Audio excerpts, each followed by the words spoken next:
Good evening, everyone, and welcome to episode 13 already of Comic Relief, the live weekly talk show for all things comics, quantum theories, and anything else that makes you want to get nerdy with it. We are your hosts. I'm Xndr. And I'm Jagger. And tonight is our Loki Pre Game Show. I'm actually pretty excited for the show. Oh my god, it looks insane. Yeah. Loki premieres tomorrow on Disney Plus, and tonight we're going to be covering everything that we know, or at least what we think we know, heading into this new adventure with everyone's favorite god of mischief. But first, like always, we're going to go ahead and get started with the nerd news. Nerdy news. Universal is doing an adaptation of Robert Kirkman's Hardcore, helmed by Adam Wingard, the guy who directed Godzilla vs. Kong. So I wanted to ask about this. Are you familiar with Hardcore? I know of it, but I don't know details of it. Okay.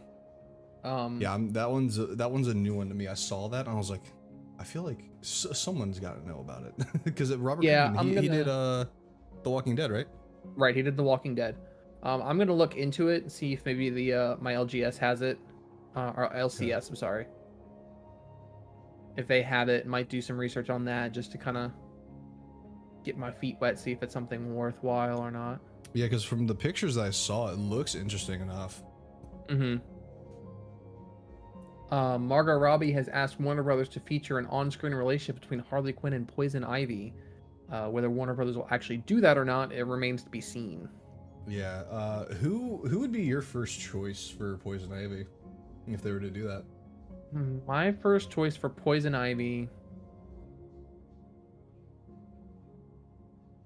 I want to say either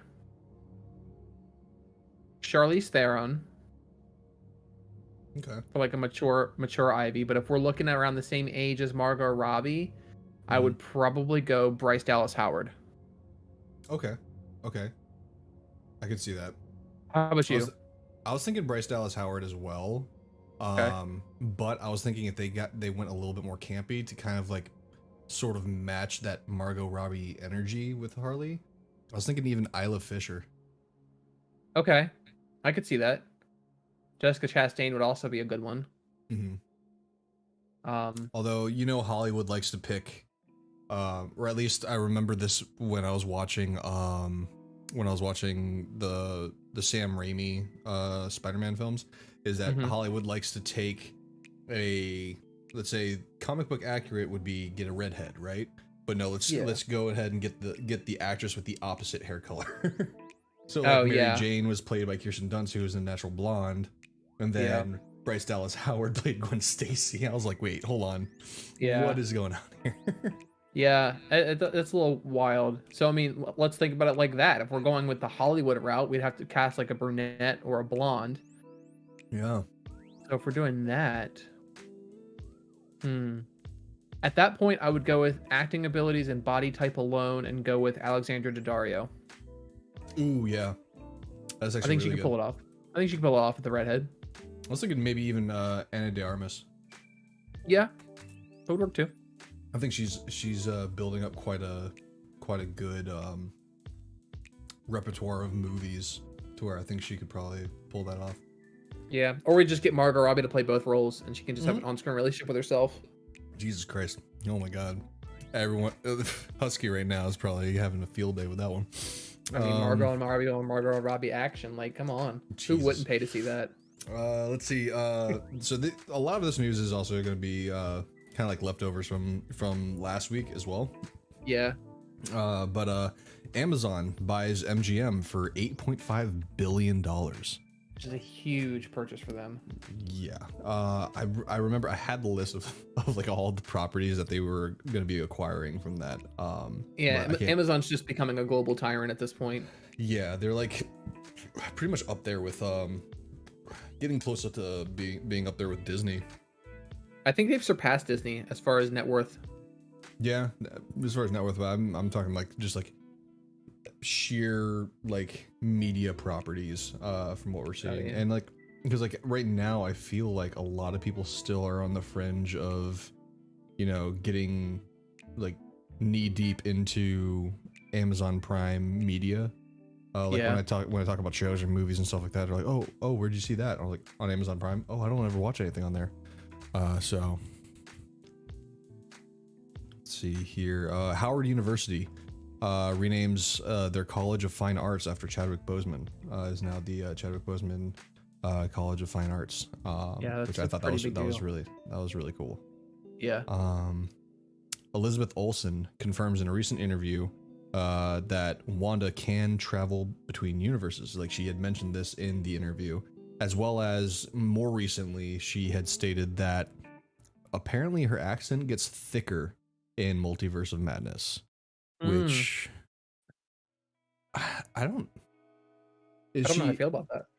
Because like the way I see about her character, I'm thinking, so the whole idea that her accent, she started losing her accent, was that she was spending a lot of time with Black Widow. Black Widow was a secret spy, super spy, and they were going into hiding, and a dead giveaway that, oh, she's Wakandan, oh, that's Scarlet Witch. It was her accent. So I remember I think it was an interview where the writers were saying that her accent was kind of fading because she was trying to hide the fact that she was who she is. And so, I mean, that makes sense.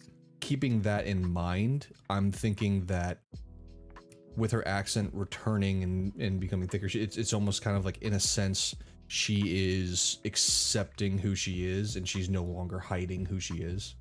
Yeah, I think she's kind of hit that fuck it attitude, especially after what happened in WandaVision. She's definitely kind of like, okay, I am who I am. I can help people.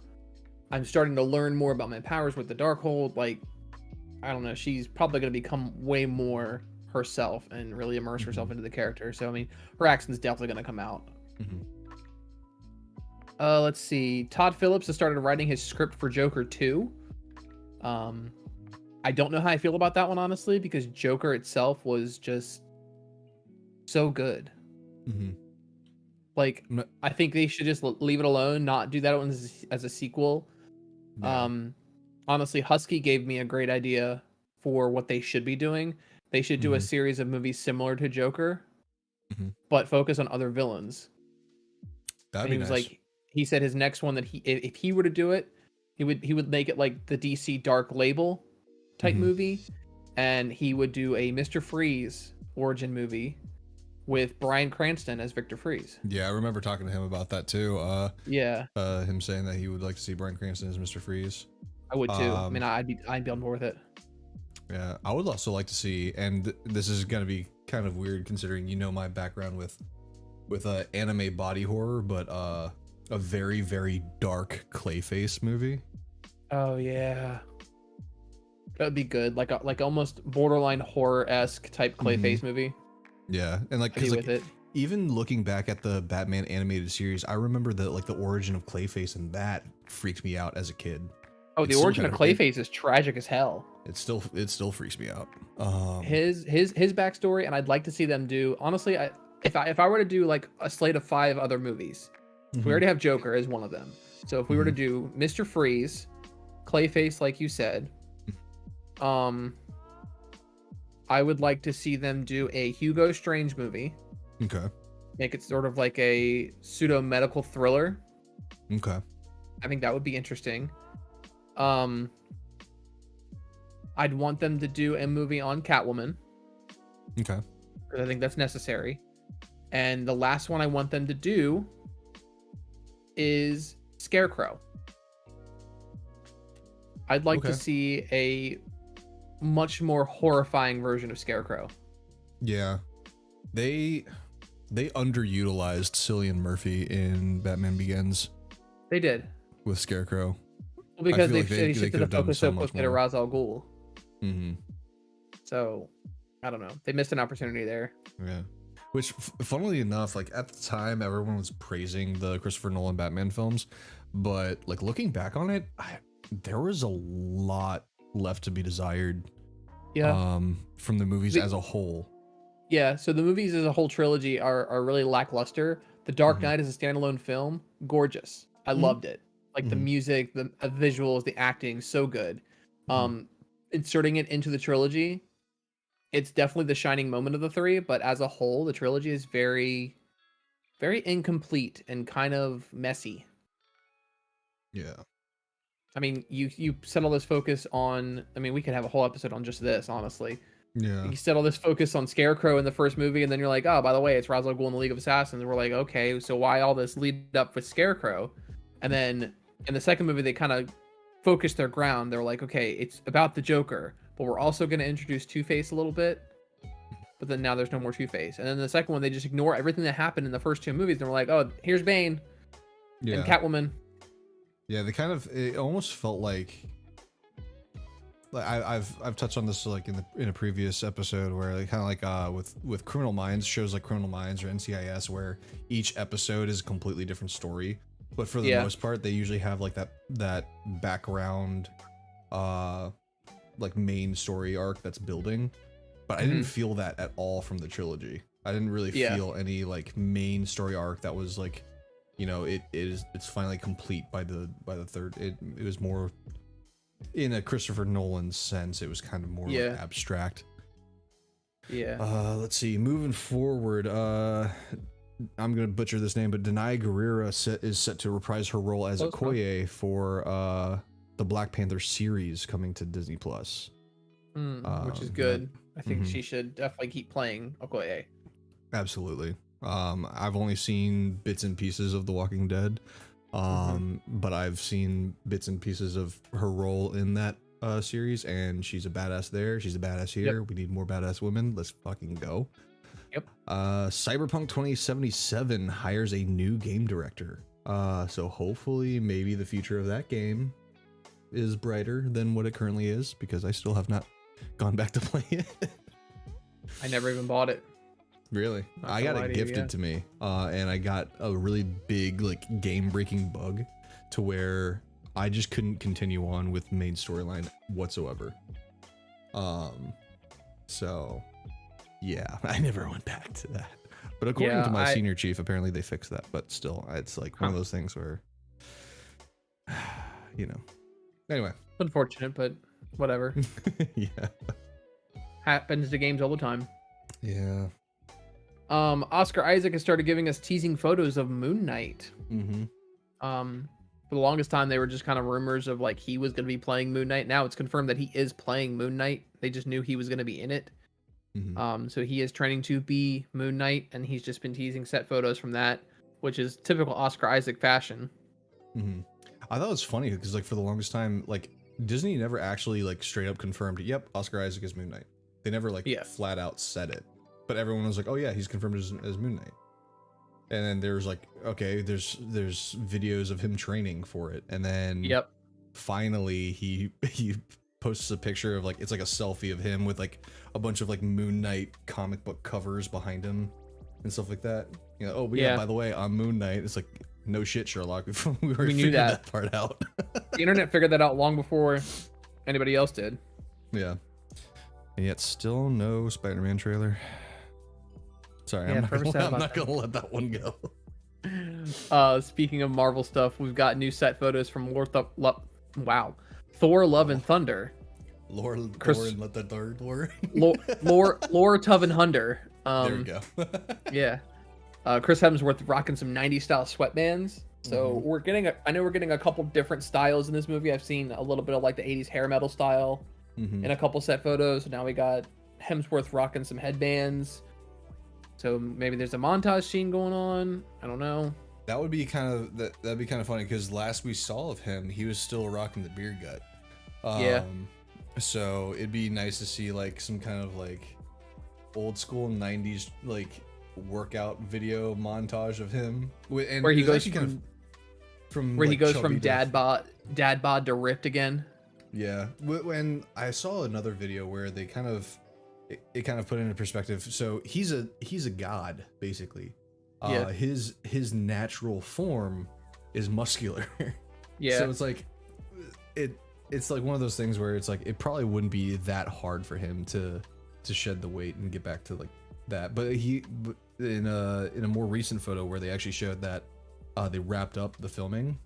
Yeah, dude is fucking jacked. Yeah, he by the end of the movie he's jacked. His arms are massive, and I know that's in part because he's been also training to portray Hulk Hogan in a upcoming biopic. But oh my god, I just can't. It's gonna be good to see. Every time I see that photo on Instagram, like I'm going through my explore page, I have to look at it. I'm just like, fuck, dude. Yeah. Jack. Oh man. Let's see here. Yeah.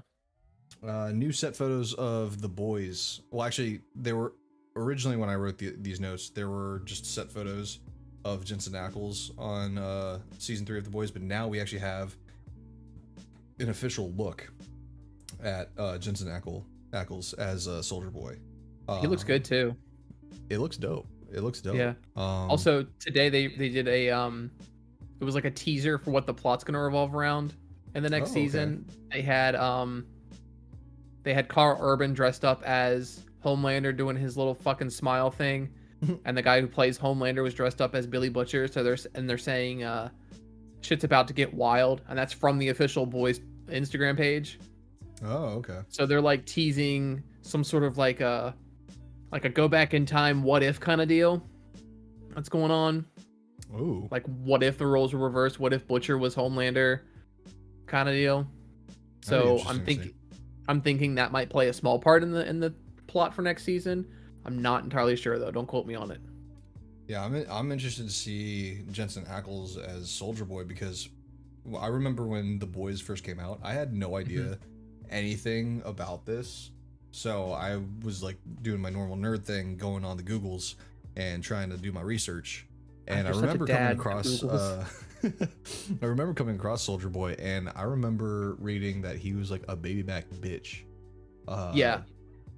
Then like even if you like just Google Soldier Boy the boys, there's a picture of him like with his like knees buckled and he's like pissed his pants. Pissing himself. Yeah. Yeah. I'm like, okay, I think they've interesting. I think they've rewritten his role a little bit to make him a little bit more actually involved. Okay. But I'm thinking they're probably gonna do some kind of a funny like either a joke at him peeing his pants or he's actually gonna pee his pants at one point and it's gonna be hysterical. I could see them spinning it to where, because like I've also read where I guess the official statement was like you know, see the original badass or something like that. And so they might show Soldier Boy as like this like they said original badass and stuff like that, and then he resurfaces and then is put in the middle of all this crazy shit going on, and all of a sudden he like has a nervous breakdown and he's like, listen, I gotta be real with you, it was all fucking fake, blah blah blah, like some kind of shit. It was all a marketing image.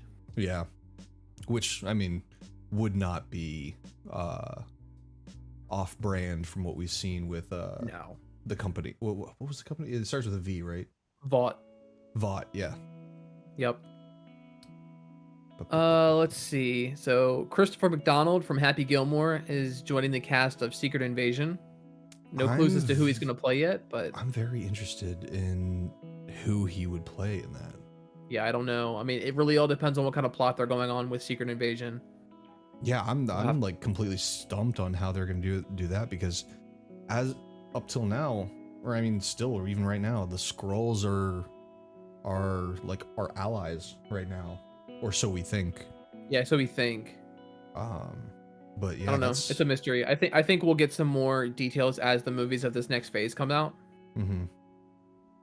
Yeah, so, that one, and it's funny because we have all this stuff going on right now about the multiverse, where like we already know that they have a Secret Invasion story arc planned.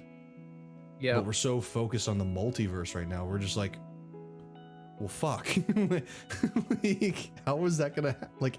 How is that gonna tie in? We have no idea. Like our last episode we had with the mutants, we were so focused on like how they like. There's so much that's happening in the MCU right now, where it's like, well, shit. What? How are they gonna pull this off? Yeah. How does it all lead into each other? I don't know. I'm sure they have it written. I mean, Kevin Feige's like a web weaving genius. Yeah. So we'll see. Yeah, we'll see. Yeah. Let's see. At the time of writing this, I'm jumping ahead one, but the Shazam director confirmed a new suit for Shazam: Fury of the Gods, but we finally got an actual up close look at it. Yeah, we got like a teaser trailer.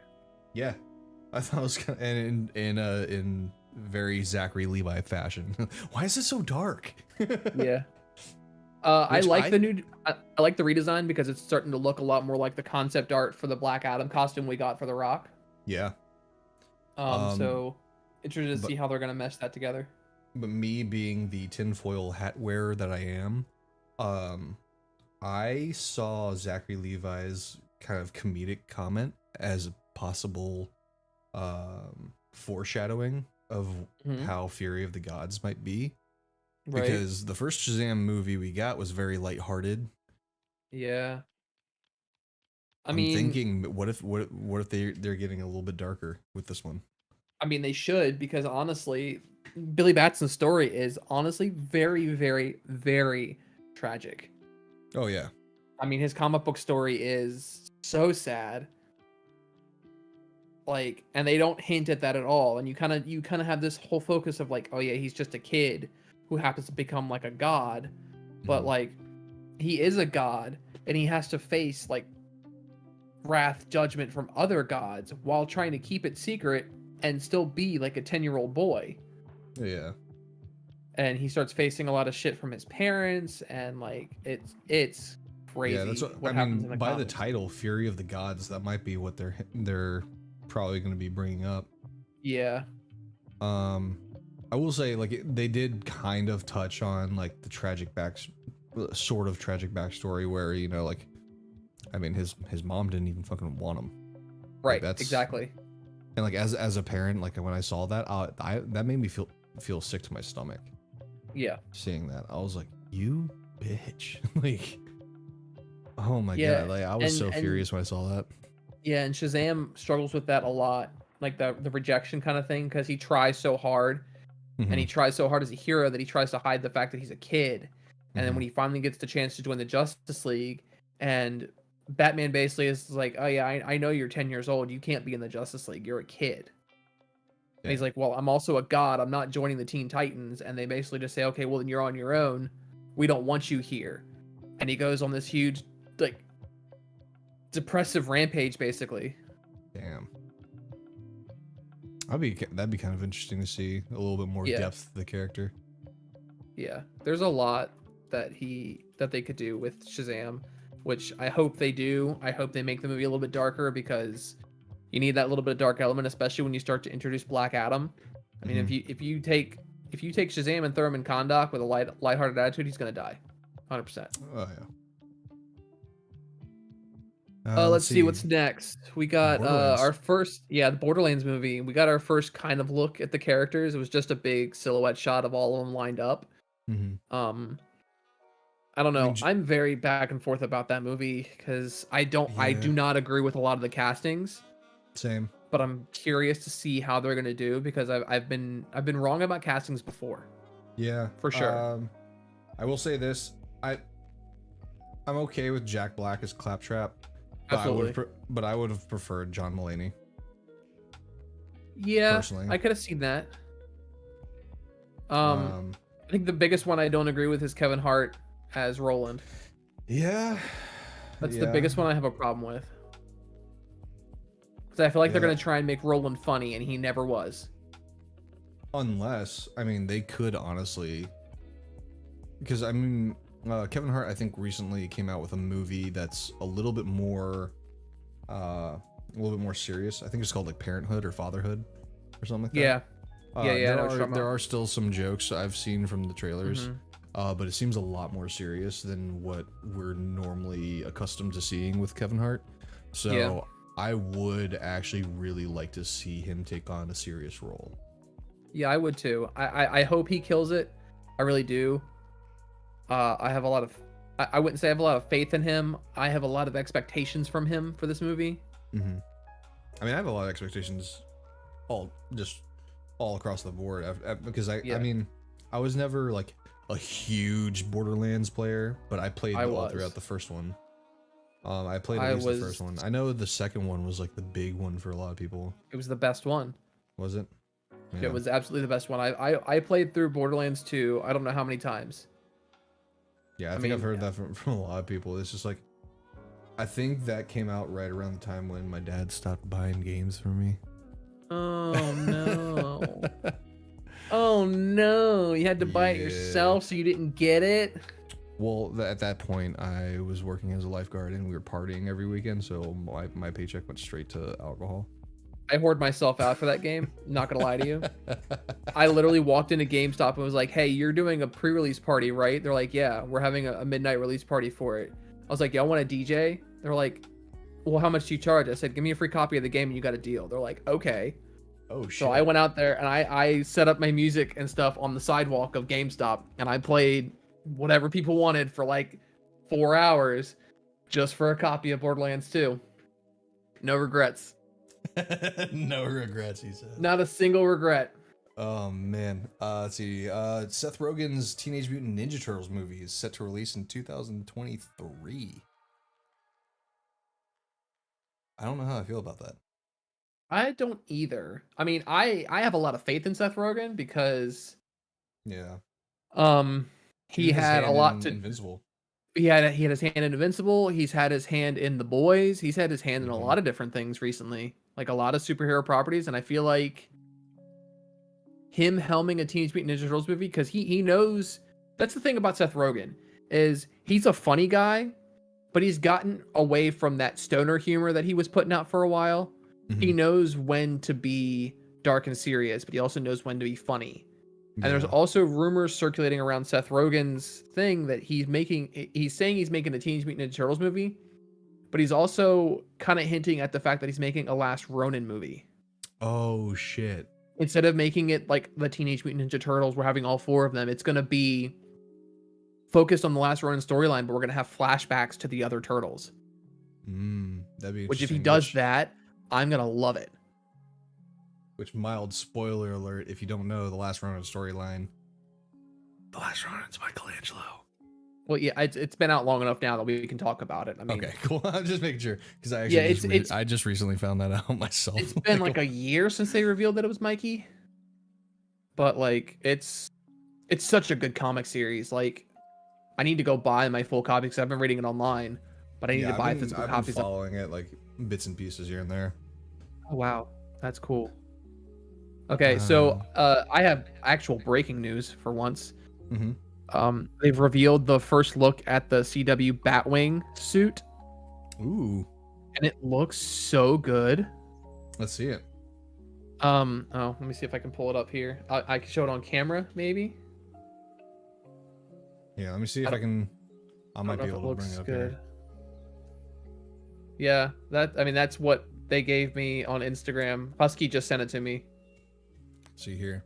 The suit looks great. It looks kind of like a Arkham Knight-esque style suit, but still fits with that CW verse look. So, and if I remember correctly, he's gonna debut that in Batwoman. So I may watch Batwoman just to see how they introduce Batwing. Because I love Batwing. Let's see. We can't really. I don't know if that's big enough for everyone to see, but yeah, I see. The only thing is, I'm getting Predator vibes from the mask. Well, you're supposed to. When Batwing debuts, he's basically like a hunter. He's like a rogue hunter, posing as one of the Bat family. And then he eventually gets indoctrinated in. Essentially. Let's see here. While he's looking that up, I'm going to continue on with some of the news so that we can keep rolling as well. Paul Bettany stated that he's not contracted to return for the MCU. So they're not saying he doesn't have a contract of if and when he's going to be back as the Vision. So that's something we have to keep an eye out for. There's the official Black Cat film is in development at Sony. So it's back on the horizon again. Next we have Issa Rae has officially been cast and announced as Spider-Woman in the Into the Spider-Verse 2. So we know now we're going to get Spider-Man 2099 and Spider-Woman in the next one, at least. I want to see Silk. I want to see Silk too, but I think Silk is too new for them to throw in there. Yeah. Unless she's a villain. All right, here we go. We got a little bit of a better look. It looks good. It gives me it reminds me of the Arkham Knight from the games. Yeah. A little bit, and I kind of hope that they introduce him in a similar fashion. Where he's almost like a villain, but he's actually an anti-hero and then becomes a hero. And then they give him his own series and cancel Batwoman. That's what I hope, but I don't think they're going to do that. They'll just include him in the crossover episodes every now and then. You want to take the last few there, Xander? Yes. So we got Donnie Yen. I was about to say Johnny. Donnie Yen joining John Wick 4, which I'm excited about because if anyone is well versed in their kung fu movies, Donnie Yen is Ip Man. Them fights are gonna be nasty, especially if he has to fight John Wick. I mean, he's just like muttering under his breath, "I'm one with the Force, and the Force is with me." God, I mean, Donnie Yen versus Keanu Reeves would be a fight I would pay money, like big money, to see. Oh yeah, IRL. Absolutely.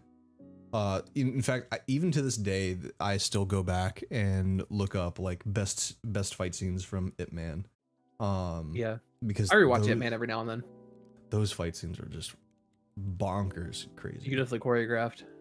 Let's see. Ryan Reynolds shares a pretty odd photo of Deadpool's mask in his backpack, possibly hinting at the start of production on Deadpool 3. So, when I read that earlier, and I didn't respond to you about it, because the theory has almost been debunked.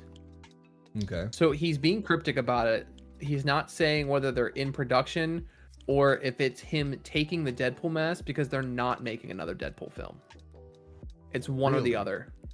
Yeah, so they're saying that the Ryan Reynolds picture of the mask in his backpack is him stealing the mask to take home to keep. Because he's played Deadpool for so many movies now, and he's basically been associated as Deadpool for so many things. It's only been 2 movies. Come on now. 2 movies, but a lot of like promotional shorts and online videos and appearances. I thought they confirmed that. I thought even Kevin Feige was like, "Yeah, we're gonna do Deadpool, and that's gonna be the only rated R Disney property that we have."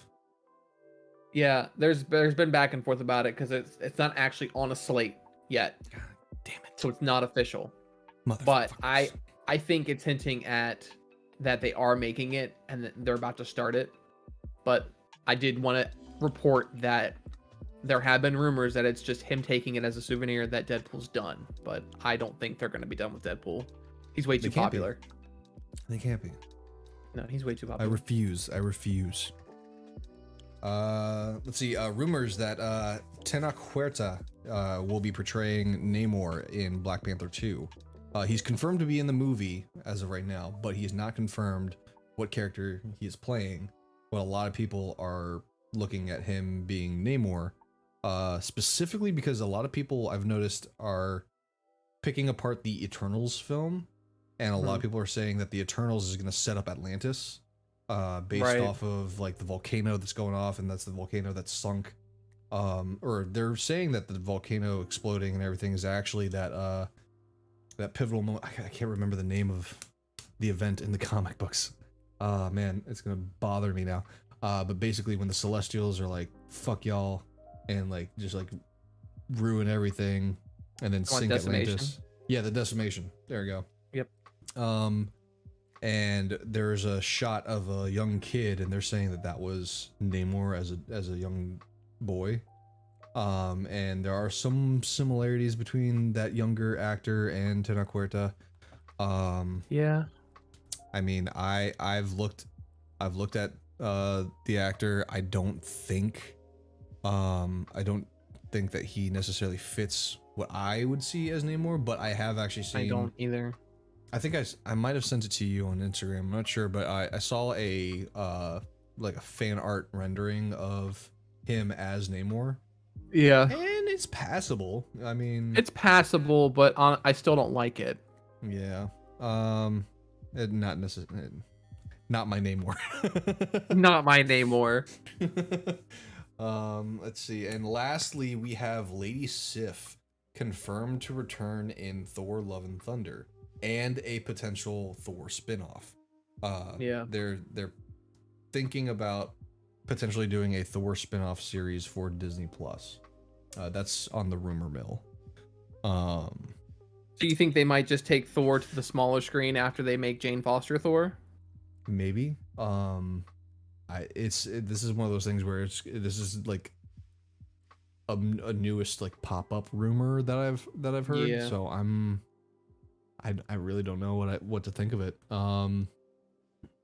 Again, this is probably one of those deals that they're going to announce as the movies come out, and it's like, okay, now you know this information, we can say that this is happening now. Yeah, it might just be like something, because I think Jamie Alexander was spotted recently. Like, I guess they were saying that they're potentially already working on the Thor spinoff. I don't know. That was one of those things where I'm just like, let's just take that with a grain of salt. I don't know. But that wraps up the news thus far. That is news from this past week and a little bit of the week prior that we kind of put on hold. But now 2 weeks worth of news. Now the meat and potatoes, the Loki Pre Game Show. Let's go. Let's go. So Loki is set to premiere. I think people were saying that it's going to come out at midnight. If correct me if I'm wrong, but I'm pretty sure that it's supposed to be 1 a.m. Pacific Standard Time. Okay. I think. Okay. Regardless, I'm watching it tomorrow night. I'm not. I'll be watching it tomorrow. I got a job to work tomorrow. I am not staying up that late.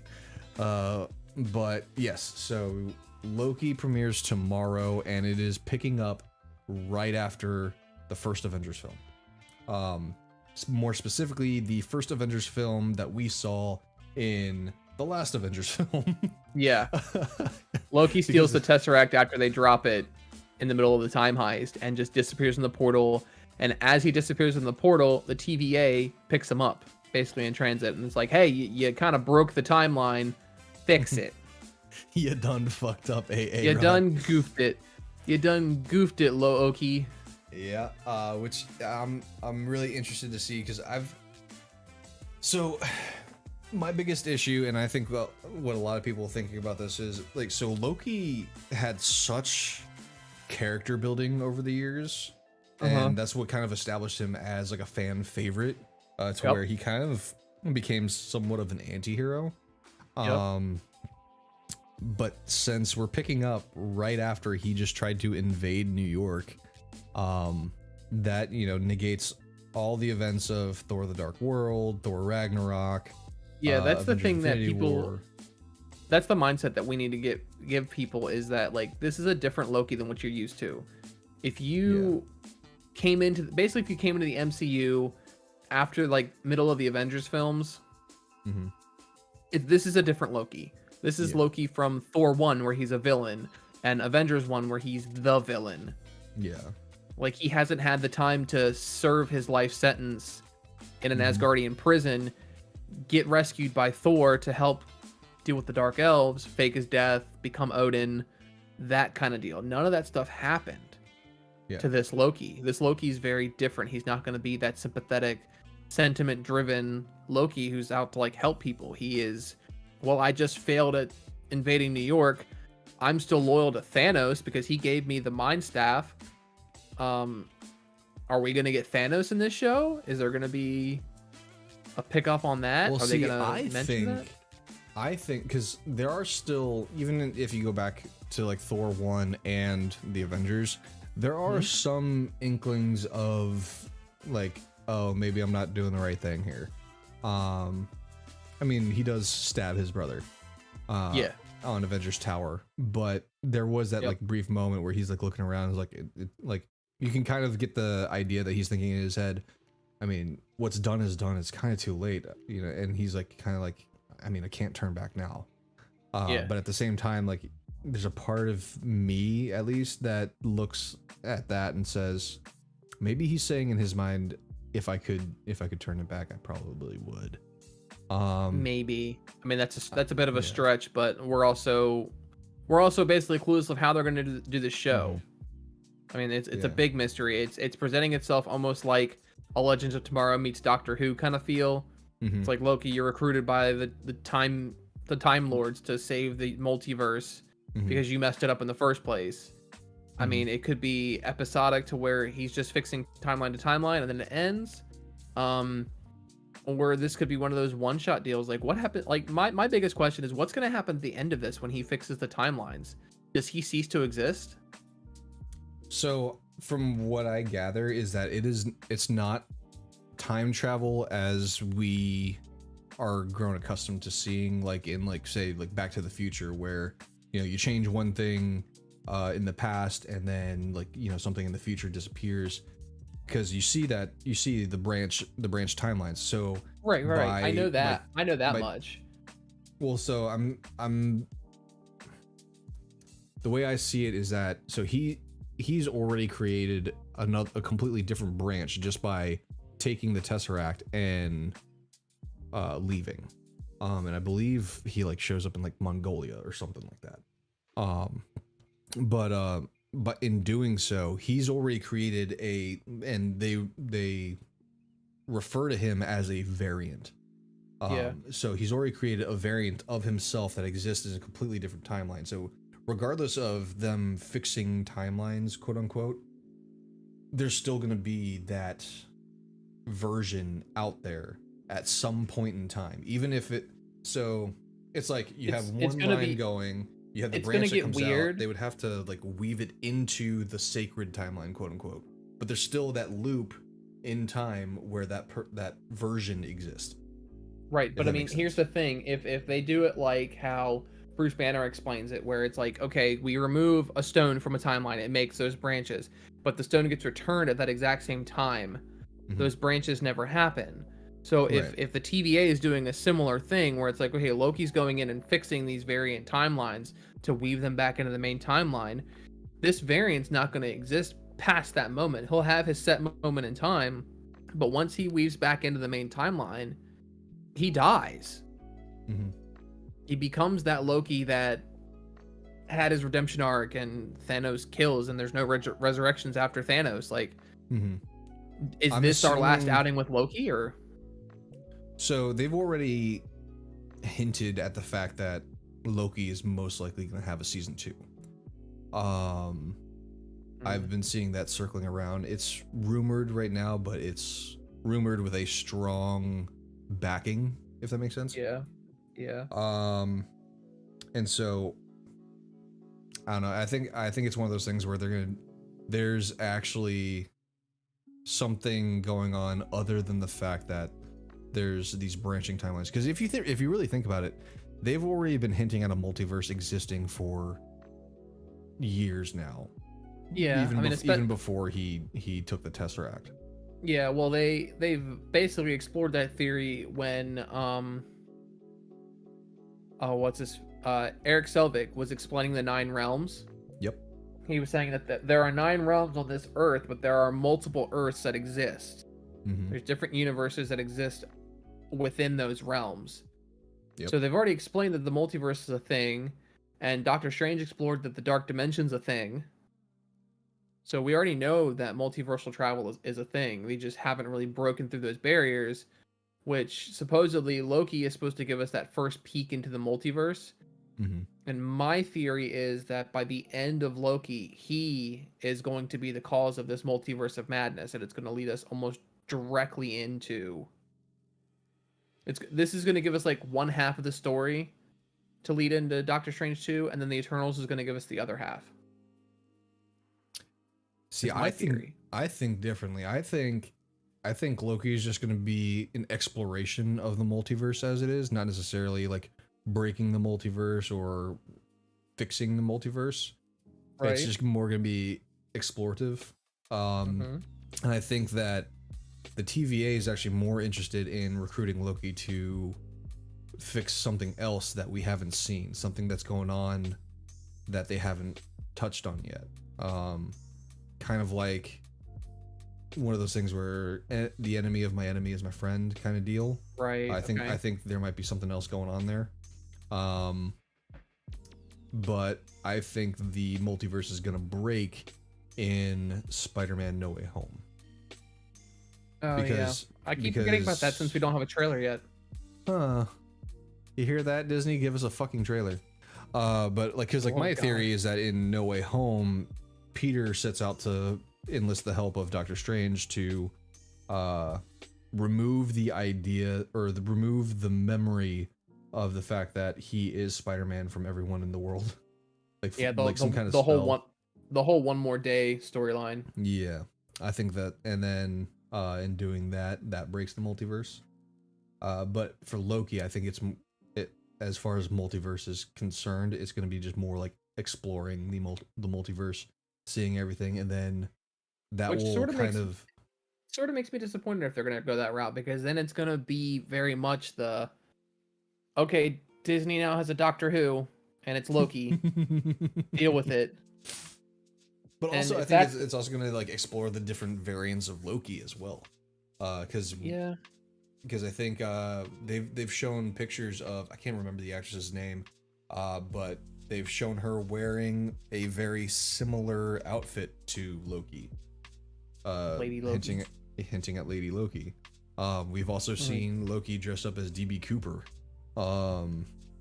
The infamous plane hijacker that just disappeared without a trace. Yeah. So I think it was just kind of funny the fact that they're just gonna pretty much pin that whole real life crime on Loki. On Loki. And that the only explanation is that the Bifrost took him when he was midair. I mean, it's not a bad explanation. Yeah, I mean, it's pretty cool actually. Yeah. I don't know. I feel like the show could go in a bunch of different directions. So they're kind of leaving themselves open, and they're being very mysterious about it, because there haven't been very many like variant TV spots for it. Yeah. I've been getting a lot of the same footage in all the different commercials. Yeah, and like stuff that we haven't seen is like we haven't seen like an actual like direct villain of anything. They've only been like showcasing, okay, yeah, you broke the fucking timeline, let's fix it. Yeah. But at the same time, there's like all these other working parts, and we have Hugh E. Grant, who is a very well-known villain portrayer in Hollywood. We haven't seen him in any of the footage. Right. I'm thinking that because like, so we have they're not Time Lords, they're the timekeepers. The three statues, those three ominous statues. So if I remember correctly, in the comic books, there were the timekeepers, but then there was it's like the one guy that like appointed them, like basically created the timekeepers, but he kind of he's like off in the shadows. It's kind of like a very like Wizard of Oz kind of deal, where like the timekeepers are like the Watcher. Not necessarily similar, but same but different.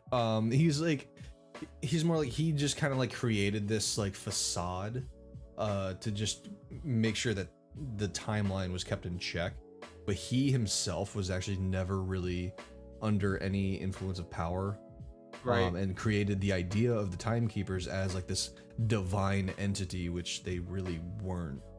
And so it'd be interesting to see if like Hugh Grant was like this fraud, and the whole Time Variance Authority actually doesn't hold any authority. That'd be interesting to see. Oh, you were saying Hugh Grant. I was like, Hugh E. Grant. It's Richard Grant. Hugh Grant is not related. I thought he goes by Hugh E. Grant as well. No, it's Richard E. Grant. I got wires crossed somewhere. I was looking at it, I'm like, wait a minute, Hugh E. Grant's not in this. Okay, so Richard Grant, my bad. It's Richard E. Grant, yeah. Yeah. But yeah, so we haven't seen any of that. True. It doesn't even say what he's playing. Exactly. And it just and says he's a pretty well-known actor, despite me messing up the names. Yeah. There's a lot of like actors that are listed that aren't showing who they're playing. It just says Tom Hiddleston as Loki, Owen Wilson as Mobius M. Mobius. Yeah. Then you got Sophia DiMartino, Richard E. Grant, Jujun Botha Raw, Wunmi Mosaku, Sasha Lane. They're all listed as like mystery people. Well, Sophia people that are in is the one that has been seen in Loki-like clothing. Yeah. So she's the one that people are speculating is going to be Lady Loki. But those are all people who are slated for 6 episodes, but don't have roles. Which is interesting because that's every single episode. Yeah.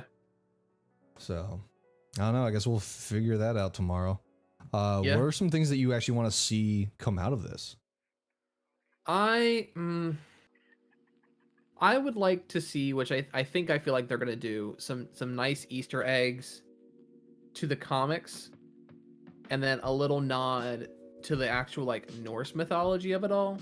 Because like there was a point in time where there was like the Marvel version of Loki met the Norse god Loki. Really? Because he was a different person. Yeah, like it was essentially an alternate reality that we knew about, but it was basically like you had the Marvel universe, then you had our like real life universe. So like it would be like if Loki Laufey's son came here to our world. Oh. But the Norse gods existed as gods, not as like heroes and villains, you know? Okay, interesting. So, like something subtle with that would be kind of neat to see. There hasn't been a lot of like solo exploration of Loki that I've like delved into to the point where I'm like, I need to see this, I need to see that. Honestly, I just want them to start connecting some shit from what we've already gotten, because we already have the speculation that this is going to connect from WandaVision into Multiverse of Madness. So I want to see some threads start to kind of go through some loops here. Okay. To get me more excited for some upcoming properties, because if they don't, everything's going to feel so disjointed. Yeah. That I'm just not going to be interested, because I mean they're alternating their shows, which is nice. So like we had our the first of the year, we had our mystical show with WandaVision, then we had our grounded reality show with Falcon and the Winter Soldier. Now we're back to another mystical show. Are we going to get some tie-ins to what's going on the mystic side of things from WandaVision to the next property? You know what I mean? Yeah. Because I'm thinking, I feel like the way that they're going about it, and what's next after Loki? We have Black Widow. The Black Widow movie is next, and then we have the Marvel's What If, which is a non-connected thing. Yeah. The next connected series after that would be Hawkeye, I think. Okay. Hawkeye or She-Hulk is in the next slate, and then we have the Marvels is on the slate. Well, we have Shang-Chi before all that, right? Right. Shang-Chi's in September. I feel like Shang-Chi might actually kind of be a connecting point as well. Because from what we've seen so far, it's very grounded. We see, from what I am guessing, Madripoor at one point in the trailer. So yeah. I think it might tie in some things with Falcon and the Winter Soldier. But also on the mystical side of things with the 10 Rings, yeah, there might be some touch on, you know, the mystic arts. Yeah, maybe some nods to Doctor Strange. Yeah, it'd be a good convergence point for them to kind of bring in some new characters to bridge that gap between their grounded projects and their mystical projects. And looking like timeline wise, because that's supposed to be September. Yep. And then the first pinnacle movie or pinnacle event is going to be Spider-Man, set in December. Yeah. It's a toss-up right now. I mean, it's gonna be strange, because I know we know almost for a fact that Black Widow doesn't interfere with the timeline of Loki, because it basically comes out in the middle of the show. And if there was info in Loki that we needed to know before seeing Black Widow. It wouldn't come out until after the show was already out and done. Well, if that were the case, they wouldn't have, because like Black Widow was supposed to be the start of this next phase. Right. So they wouldn't have had that there. Yeah, Black Widow is a weird one because I think all Black Widow really does is it's just gonna set up the next Black Widow, or who is to replace Black Widow, which is gonna be Florence Pugh's character from what everyone is guessing. And potentially establish some other supporting characters that could pop up in the future. Well, they need to establish Taskmaster for some things as well. They already have slated. Thunderbolts. Yep. Please. Please. Por favor. Yeah, no, I think the main things I really want to see from this are ties from WandaVision concerning the multiverse, as well as I would like to see some ties into Thor: Love and Thunder. We haven't really seen anything connecting that. I know it's not set to release until like next year. But I would still like to see, because like even in the trailers he mentions like, brother Heimdall, are you ready, or something like that. So maybe we might even see a glimpse of Thor in it. I don't know. If so, they've kept that well under wraps. I think it would be pretty cool, since he's going to be traversing the multiverse. What if, pun intended, what if we get a glimpse at the Marvel What If series? Like, what if like they're just like traversing the series and the multiverse, and then all of a sudden they're all animated for like a hot second. They're like, what the fuck is this? They could do that. They could also basically make it to where Loki's traversing the multiverse and ends up meeting the Watcher. Or another interesting one that they could do is put him face to face with Kang the Conqueror. Ooh, which would put our universe on his radar.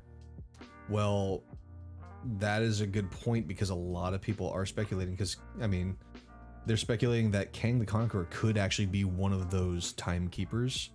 That is seen, because like if you look at the statue, the center statue looks very similar to Kang. And a lot of people I've seen are speculating that potentially Kang could actually be the villain of this, like, again, pun intended, low key. That he's one of the or that he's the villain, and like the TVA is kind of trying to cover up some shit, and then maybe they could be trying to pin it on Loki. That's why they have him going around the multiverse doing this, that, and the other thing, and they're gonna just like blackmail him basically. But in actuality, it was actually Kang that messed up the timelines. Because I guess he probably saw some shit that he didn't like, and decided to secede from the timekeepers. Who knows? That could be a thing. That could be a thing. One thing I really want to see is, and it could just be like, you know, Marvel just like messing around with us, but way back when WandaVision first came out, who was our favorite person to pin everything on? Mephisto. So the main reason why a lot of people were bringing up Mephisto was because there was a trailer for Loki that showed a stained glass window with a red-faced figure. What if at some point we get a glimpse at Mephisto? And that could be our tie-in to with Multiverse of Madness. What if Multiverse of Madness, the main bad guy, it might actually be partially Dormammu, but what if Mephisto is also working with Dormammu? Right.